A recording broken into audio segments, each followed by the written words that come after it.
యేసు క్రీస్తు ప్రభు వారు చూపించిన ప్రేమ అది ఎంత గొప్పదో మన పట్ల.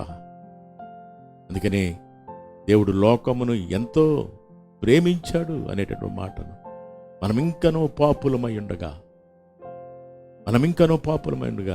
యేసుక్రీస్తు మన కొరకు చనిపోయాడు అనేటటువంటి మాటను, మనం పాపులమై ఉండగా, భక్తిహీనులమై ఉండగా ఆయన మన కొరకు, మనం ఇంకనూ శత్రుమై ఉండగా మన కొరకు ఆయన ప్రాణాన్ని పెట్టాడు. పిల్లరా, అంతగా ప్రేమించడం ప్రభు కొరకు నీ సమర్పణ ఏ రీతిగా ఉంటుంది, నీ విశ్వాస జీవితం ఏ రీతిగా ఉంటుంది? సంపూర్ణంగా ప్రభువుకు మనం సమర్పించుకోగలుగుతున్నామా?